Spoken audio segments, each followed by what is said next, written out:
नमस्कार दोस्तों, इंडिया बोलेगा यूट्यूब न्यूज़ चैनल में आपका स्वागत है। इस समय भारत में राम जन्मभूमि का प्रकरण चर्चा में है। क्यों है? क्योंकि अयोध्या में 5 अगस्त को प्रधानमंत्री नरेंद्र मोदी भूमि पूजन करने पहुंच रहे हैं। साथ ही लाल कृष्ण आडवाणी, मुरली मनोहर जोशी, अंबानी व अडानी भी पहुंच रहे हैं।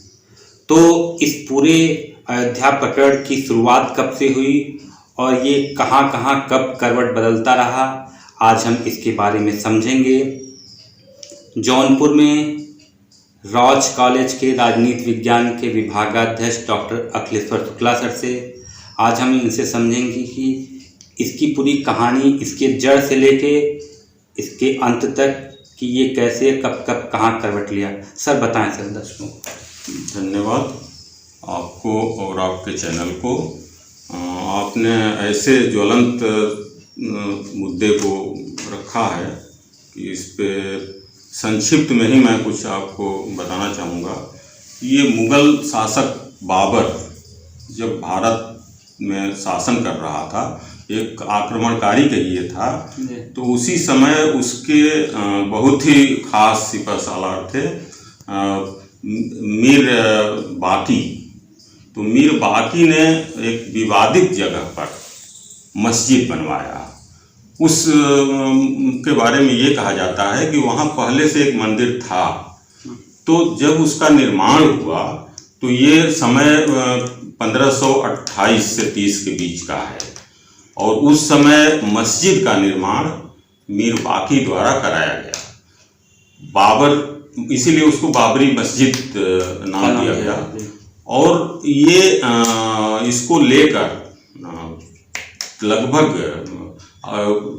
100 वर्षों के अंतराल के बाद 1853 में पहली बार दंगा हुआ वहाँ, हिंदू मुस्लिम दंगा, और उस जमीन को लेकर, उस बाबरी मस्जिद विवाद को लेकर। लेकिन आगे चलकर अंग्रेज़ों की फिर सत्ता आ गई, अंग्रेजी हुकूमत आ गई। तो 1859 में अंग्रेज़ों ने वहाँ बाड़ लगवा दिया, चारों तरफ से बाड़बंदी करा दिया। और बाड़बंदी कराने के बाद वो एक व्यवस्था भी अंग्रेज़ों ने दिया कि जो मुस्लिम हैं वो अंदर नमाज पढ़ सकते हैं, लेकिन हिंदू जो हैं वो बाहर कीर्तन करें या जो भी पूजा पाठ करें। उसको इस तरह की व्यवस्था अंग्रेज़ों ने किया और इसी तरह की व्यवस्था फिर चलनी शुरू हो गई। एक तरह से उन्होंने मध्यम मार्ग अपनाया और हिंदू मुस्लिम को किसी तरह से संतुष्ट करने का प्रयास किया। लेकिन 1949 में, जब 1947 में भारत आज़ाद हुआ, उसके बाद 1949 में वहाँ कुछ मूर्तियाँ मिली और ये कहा गया कि ये जगह वास्तव में राम जन्मभूमि है। तो 1949 से जो ये विवाद शुरू हुआ वह क्रमशः धीरे धीरे आगे बढ़ता गया और 1950 में फैजाबाद के स्थानीय सेशन कोर्ट में एक वाद दर्ज हुआ और ये वाद दर्ज लगातार होना निर्मोही अखाड़ा ने किया, फिर मुस्लिम सुन्नी वक्फ बोर्ड ने किया। तो इस तरह से ये मुकदमा बाजी में चला गया ये मामला। और 1961 का जो याचिका था, उसके बाद जो निर्णय आया 1986 में, वह निर्णय था कि इस जगह को पूजा स्थल के रूप में इजाज़त दे दी जाए हिंदुओं को जी। और ये एक बहुत बड़ा निर्णय था और विवाद फिर और आगे बढ़ना स्वाभाविक था। और इस विवाद के वजह से आज स्थिति ये है कि 5 जुलाई के बाद 5 अगस्त को उसका भूमि पूजन होने जा रहा है, वहाँ मंदिर निर्माण होने जा रहा है। इस बीच जितनी घटनाएं घटी हैं वह कोर्ट में चलता रहा मामला और कोर्ट के माध्यम से उसमें एक बड़ी घटना घटी 1992 में। 6 दिसंबर 1992 को आडवाणी जी उस समय भाजपा के बहुत ही शीर्ष नेताओं में थे और उन्होंने एक रथ यात्रा निकाला उस रथ यात्रा को कहीं भी रुकावट नहीं पड़ी। लेकिन जब वह पहुंचा बिहार तो लालू जी ने, वहाँ के मुख्यमंत्री थे, उन्होंने उसको रोका, और रोका ही नहीं, आडवाणी जी को बंदी बनाया गया। और वही संयोग कहिए कि आज जो है लालू जी जेल में है और आडवाणी जी जो है उस भूमि पूजन में शरीक होने जा रहे हैं। तो ये समय समय की बात है, संयोग की बात है। तो 6 दिसंबर 1992 का जो बाबरी ढांचा ध्वस्त किया गया, वास्तव में उसमें विश्व हिंदू परिषद, शिवसेना और भाजपा, चूंकि भाजपा के नेता थे आडवाणी जी, तो स्वाभाविक है कि इन लोगों की भूमिका बहुत महत्वपूर्ण रही। और इन लोगों के विरुद्ध मुकदमा भी चलाया गया, उसमें मुरली मनोहर जोशी, उमा भारती, ये सारे लोग जो है मुजरिम भी आगे चलकर बने। लेकिन एक निर्णय आया 2010 में उच्च न्यायालय का, हाई कोर्ट का, और हाई कोर्ट ने ये निर्णय दिया कि इस पूरे विवादित जगह को 3 भागों में बांटकर 2 भाग तो हिंदू पक्षकार को दिए गए, लेकिन एक पक्ष जो है वह मस्जिद के नाम पर मुस्लिम पक्षकारों को दे दिया गया। और यह वास्तव में समाधान तो था, लेकिन इस समाधान के पीछे एक विवाद भी पैदा होने की स्थिति थी। इसलिए ये सुप्रीम कोर्ट में मामला फिर चला गया और 2011 में सर्वोच्च न्यायालय ने स्टे कर दिया, स्थगित कर दिया उस निर्णय को। और वही सर्वोच्च न्यायालय आज जो है 2019 में जाकर फैसला आया है, और वह फैसला आज अंतिम रूप से जमीनी हकीकत पे उतरने जा रहा है, वहाँ शिलान्यास होने जा रहा है। बीच में मध्यस्थता का भी प्रयास सुप्रीम कोर्ट ने किया था 2017 में, और 2017 में ही आडवाणी, मुरली मनोहर जोशी और उमा भारती, इन सारे लोगों पे चार्ज भी फ्रेम किया गया था, चार्ज लगाया गया था कि इन लोगों ने बाबरी मस्जिद को ध्वस्त किया है। तो ये घटनाएं घटती गईं और 16 अक्टूबर 2019 को फैसला सुरक्षित कर लिया गया। 5 सदस्यीय संविधान पीठ ने फैसला सुरक्षित कर लिया सारी सुनवाइयों को पूर्ण करने के बाद, और 9 नवंबर 2019 को फैसला सुना दिया गया। और उस फैसला का स्वागत पूरे हिंदुस्तान भर के लोगों ने किया, और सबसे अच्छी बात यह रही कि मुस्लिम समाज ने भी खुलकर उसका प्रशंसा किया और एक बड़ी समस्या का समाधान के रूप में उसको लिया गया। तो ये पूरी संक्षिप्त में ये घटनाक्रम है। इस दौरान जो है जो भी चीज़ें हुई हैं वह खासकर कुछ दंगे, जैसे 1992 में जो ध्वस्त हुआ वहाँ का गुंबद, उस समय लगभग 2000 लोगों की मौत हुई दंगा की वजह से, कार सेवकों के की हुई। और दंगे भी देश भर में हैं, पूरे देश में दंगे फैले। तो लगभग 2000 का ये आंकड़ा है कि देश में लोग मारे गए दंगे की वजह से। और गोधरा कांड भी इसी का परिणाम था, जिसमें कि वहाँ भी 2000 से कम लोग नहीं मारे गए। तो ये एक बहुत बड़ा विवाद था, खासकर हिंदू मुस्लिम को लेकर, जिसका आज समाधान हो रहा है। और ये बड़ी खुशी की बात है, बड़ी अच्छी बात है कि आज इसका दोनों पक्ष, हिंदू और मुस्लिम, दोनों धर्म संप्रदाय के लोग एक साथ होकर इसका स्वागत कर रहे हैं। और 14 कोसीय परिक्रमा के बाहर मस्जिद भी बनेगा, इस तरह का भी निर्णय लिया गया है। और वो पूरा अयोध्या नए तरीके से, नए सिरे से, अत्याधुनिक तरीके से विकसित किया जाएगा। सर, आप आगे बढ़ रहे हैं तो हम, जब आपने बताया कि 1949 से लेके 1992 तक जब मस्जिद ढहाने तक का जो है जो कार्यकाल आपने सन गिराया, तो सर उस समय कांग्रेस की भी तो सरकारें रही। तो जो आज जो स्थिति है कि अयोध्या राम जन्मभूमि को लेकर बीजेपी जितना क्रेडिट ले रही है, क्यों मैं कांग्रेस समझ को गया। लेकर जो है आपके साथ- पीछे हटती रही? क्या उनको मुस्लिम वोट बैंक होने का डर रहा, या फिर वो अपने ऊपर हिंदुत्व का ठप्पा लगने से डर रही? क्या क्या दिक्कत देखिए, रही कांग्रेस के साथ? इसके जड़ में जाना होगा। तो दौरान- वास्तव में 1885 में जी जब कांग्रेस का निर्माण हुआ जी तो उस समय सारे धर्म के लोग, सारी जातियों के लोग, जी सारे क्षेत्र के लोग जी एक मंच पे थे। उस समय कोई भी दूसरा दल नहीं था। जी। खासकर राजनीतिक दलों का इतिहास जब आप चर्चा करेंगे तो ये स्पष्ट हो जाएगा कि पहली दल, राजनीतिक दल इस देश में कांग्रेस आई, कांग्रेस का जन्म हुआ। तो कांग्रेस का एक लक्ष्य था कि सबको साथ लेकर चलना है, और सबको साथ लेकर चलना है। ये अलग की बात है कि जब भारत का विभाजन हो गया तो मुस्लिम, ये पटेल भी मानते थे। हम बहुत सारे विवादित बयान लोग देते रहते हैं। आजकल आपका सोशल मीडिया और दुनिया भर के लोग जो हैं वो नेहरू दोषी थे तो गांधी दोषी थे। मैं इन पचड़े में नहीं पड़ना चाहता। मैं तो यहाँ तक जो मेरी समझ और जानकारी है कि पटेल भी मानते थे कि अगर पाकिस्तान नहीं दिया जाएगा, भारत का विभाजन नहीं किया जाएगा, तो यहाँ गली गली में हिंदुस्तान और पाकिस्तान होगा। इसलिए यह जरूरी है, आवश्यक है कि भारत का विभाजन कर दिया जाए। इसके सख्त मतलब प्रबल समर्थक पटेल भी थे।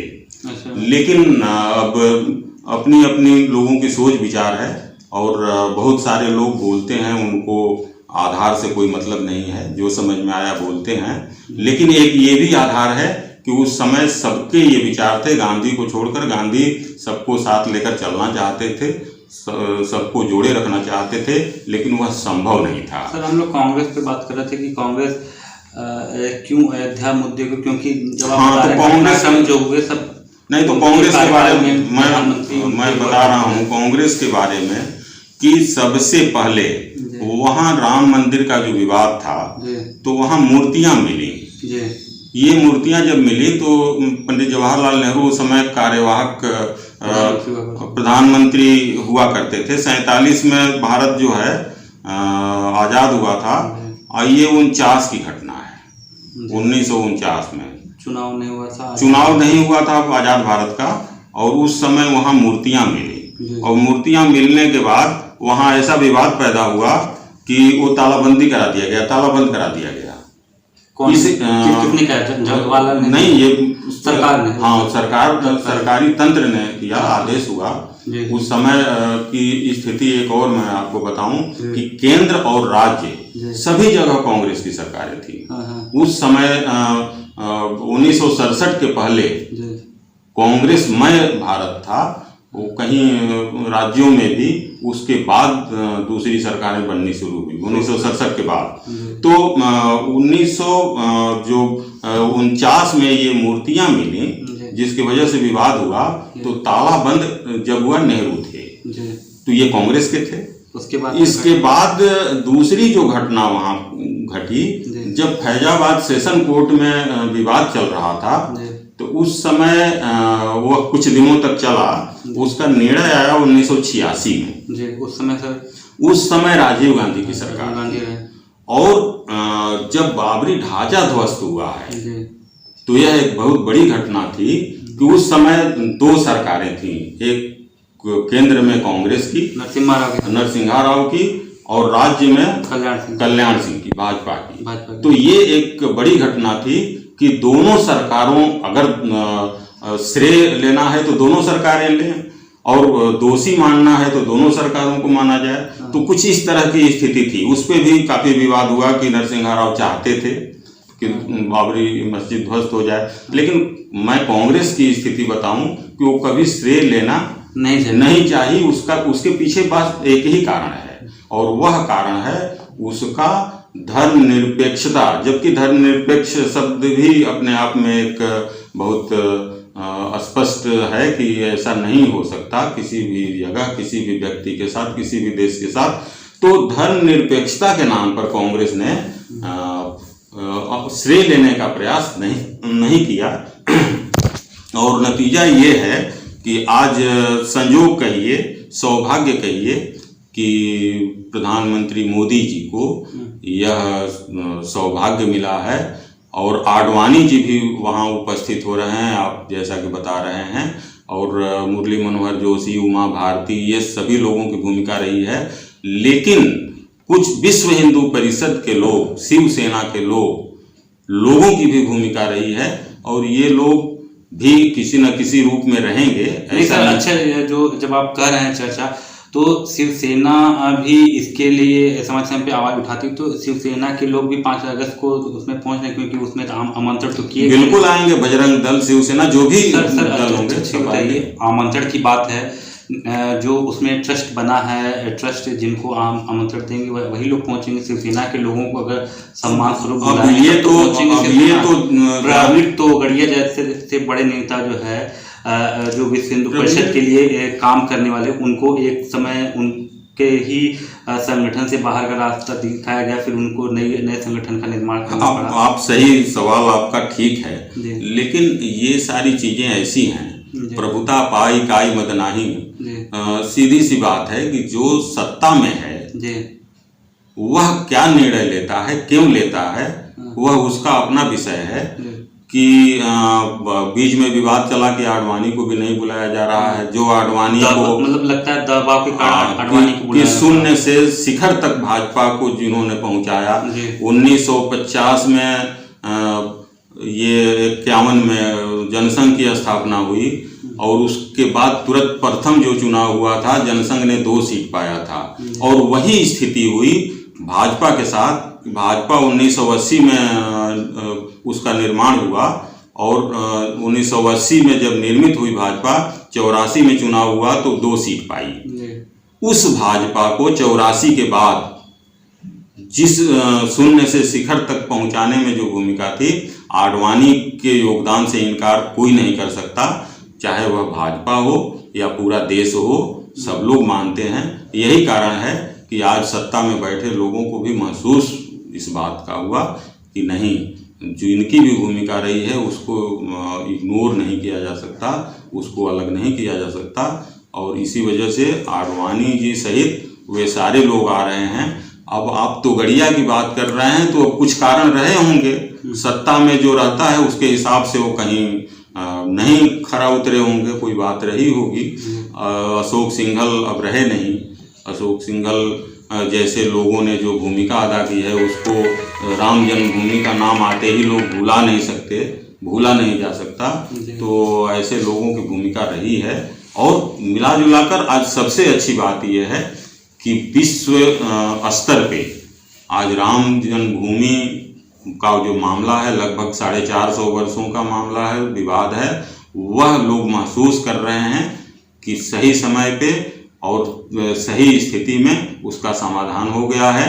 और अयोध्या का विकास जिस तेजी से और जिस हिसाब से होगा वह विश्व का अद्वितीय होगा धार्मिक स्थल के रूप में। वैसे इससे पहले भी 2 बड़े मंदिर हैं, लेकिन तीसरे मंदिर का स्थान, तीसरे धार्मिक स्थल का स्थान अयोध्या लेने जा रहा है। और ये खुशी की बात है पूरे देश के लिए और सभी के लिए, सभी जाति के लिए, सभी धर्म के लिए। ये एक ऐसा विवाद जिसमें कि लोग कटने मरने मारने को तैयार थे, वह राजनीतिक कारण समाप्त होने जा रहा है। अब राजनीतिक मुद्दा के रूप में राम मंदिर नहीं रहेगा, अब ये एक धार्मिक मुद्दा के रूप में हमारे सामने रहेगा और हम उसके प्रति जो है आदर भाव के साथ दर्शन करेंगे। हम हिंदुस्तान के सभी जाति, सभी धर्म, सभी भाषा, सभी क्षेत्र के लोग उसके प्रति श्रद्धा भाव प्रकट करेंगे। ये स्थिति आज की है और आपको बहुत बहुत धन्यवाद इस वार्ता के लिए, आपने समय दिया इसके लिए।